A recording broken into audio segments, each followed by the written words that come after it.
Hey horror fans, welcome back to Room 237, coming at you with another horror movie review.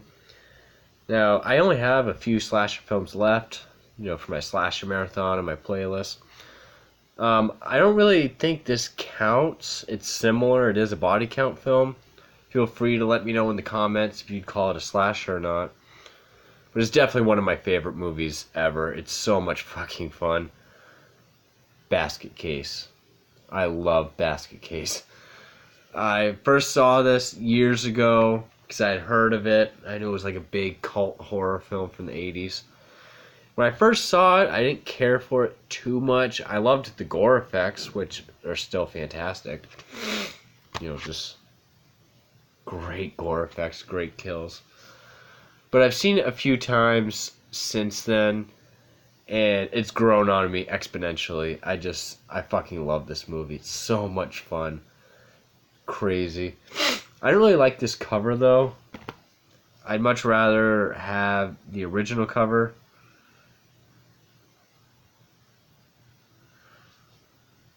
Like that. Which that image is only in the movie once, and it looks kind of different. The tenant in room 7 is very small, very twisted, and very mad. Yeah, this isn't a very good cover. It was released by Something Weird Video, which is the name of a Herschel Gordon Lewis film. A lot of his movies are released by Something Weird, which I'm going to do a marathon of his gore films soon, probably next. But I'm sure a lot of 80s horror fans or cult fans have seen this. So I don't really know what else to say about it. Rex Reed says, the sickest movie I've ever seen. I've seen way sicker, but this is sick in just a fun, twisted way. Of course, this was the first film written and directed by Frank Henenlotter, who did both sequels, which I haven't seen. I am interested in Basket Case 2. But he also did Frankenhooker, which I haven't seen. He also did Bad Biology, which is a fucking terrible movie. So yeah. That little blob on the cover, that is a Belial. Pretty much it stars, want to get his name right. It's kind of a weird name. Kevin Van Hentenryk. He plays Duane Bradley, who we see in a flashback. He had a Siamese twin, deformed, attached to his side. And during birth, it killed their mother. So the father condemned it as a monster. The aunt loved both of them, took care of them. And, they pretty much, they found these 3 doctors. Dr. Cutter, Needleman, and a Liftlater. Film opens with Dr. Liftlater's death. And pretty much forced a separation surgery on them. They threw Belial out in the trash, but Belial can communicate telepathically. So Duane retrieved him. They killed the dad, which it's funny how they always get away with murder in this. Like, especially consider how brutal the deaths are and how many people are around. And so after the aunt died and they've grown up, Belial and Duane have gone to New York City to seek revenge on all 3 doctors for separating them because they wanted to stay together. And this movie is over the top. Frank Henenlotter is known for his movies with overacting, sort of cartoony sets and just crazy gore and odd plots. Easily his best movie. Easily. I hated Bad Biology. Basket Case is just classic. This is up there with just like Evil Dead, Sleepaway Camp, for just really low budget, low quality. Well, actually, Evil Dead looks amazing. But like Belial, a lot of times when you see him, you just see his hands like grabbing people. You can tell, or like his hand. It's like, oh, you can tell it's a rubber glove. And, he looks like that. He has, like, arms sticking out, all messed up. The back of him is all, like, lumpy. Like, hills have eyes, kind of lumpy. And, Kevin Van Hentenryk plays him very over the top. But it's an over the top, like, if the movie's good and entertaining, and if it's done on purpose, like, it's not just a bad movie with bad acting, like, it is done on purpose, and it gives it charm. It makes it enjoyable and fun. Belial doesn't speak. He just emits very horrendous screams and groans. Along the way, at one of the doctors they go to kill, there's this pretty receptionist who is like a mutual love at first sight, her and Duane. So they set up a date to go sightseeing. But since Belial sort of has like that mental connection, when they start kissing, he spazzes out and goes on a rampage in the hotel room. It's a hotel, but it's like a seedy New York hotel where people live, like prostitutes. And of course, you have to talk about the stop motion. I can see why a lot of people would hate stop motion, or at least like this kind. Because like when Belial is by himself, like moving on his own, it is stop motion. And it looks very cheap and cheesy, but I love it. I love stop motion. I'm a big fan of it. Even if it looks like that, it's got that low budget, like crappy quality charm that I really dig. But then, of course, the kills. It is kind of funny that he's like this lumpy mass of flesh. He can jump really far and attack people. He can jump from the floor, because he's only like this big.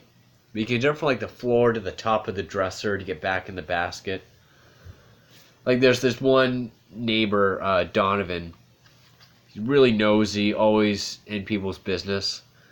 During Belial's little rage fit, of course, everyone in the hotel is always trying to see what's going on. He sees that there's a wad of cash. So he goes in, then he gets nosy, he looks in the basket, and Belial attacks him all the way to his hotel room. Then when everyone goes to check him out, it's hinted that he made it out the window and crawled the ledge all the way back to number 7.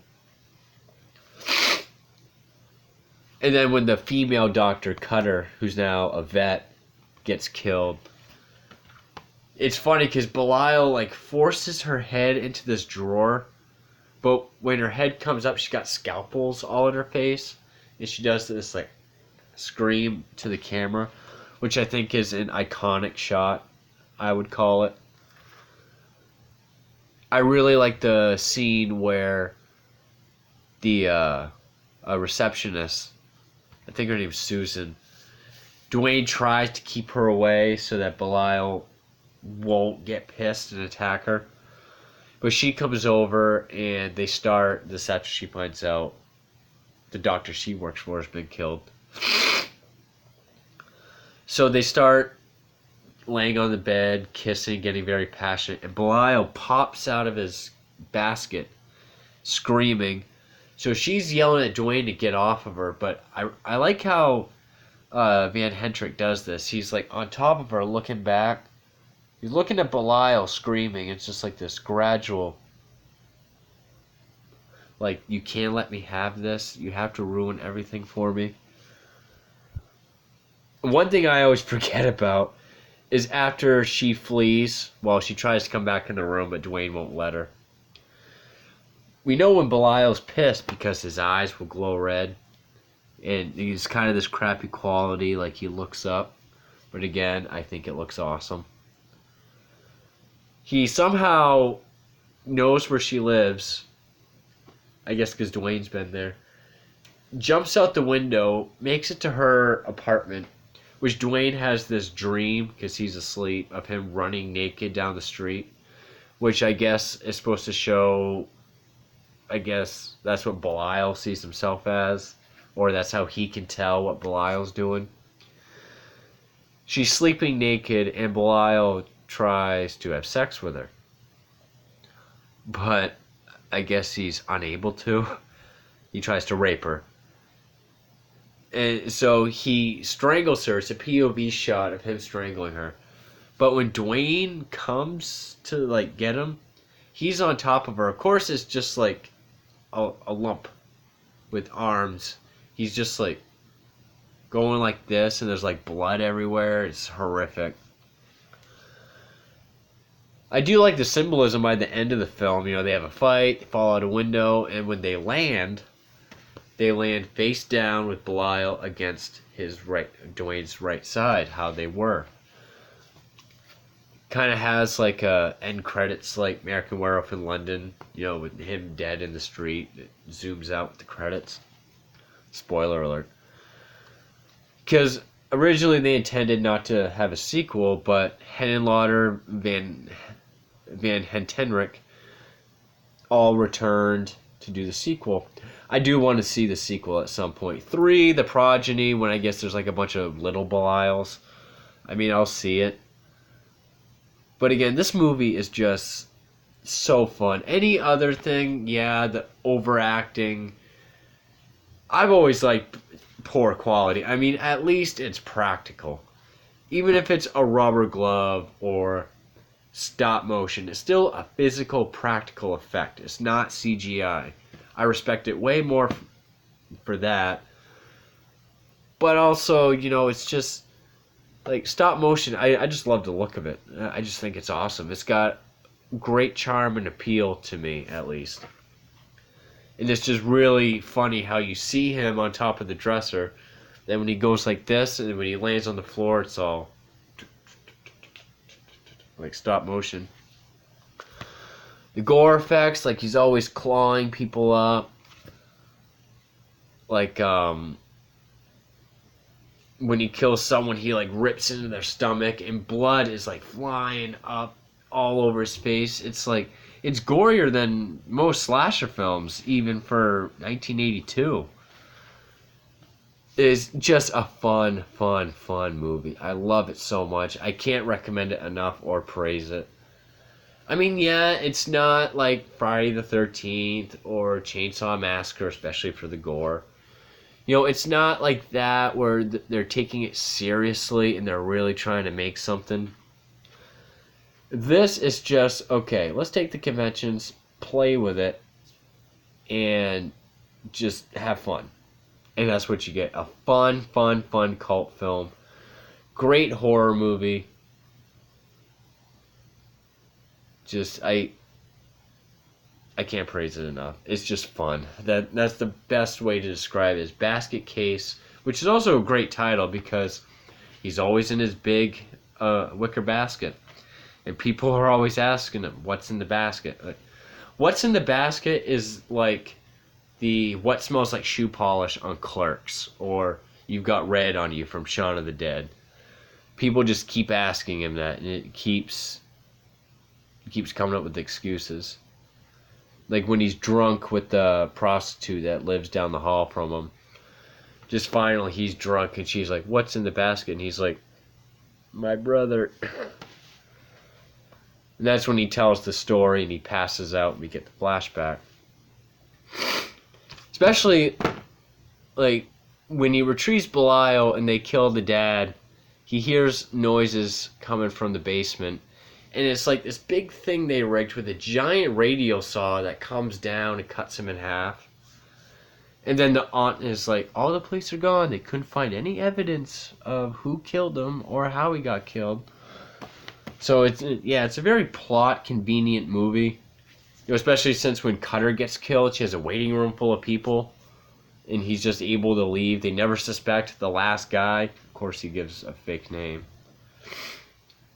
But, you know, even though Kevin Van Hentenryk was overacting and being sort of cheesy, I'm sure that's the direction he was given.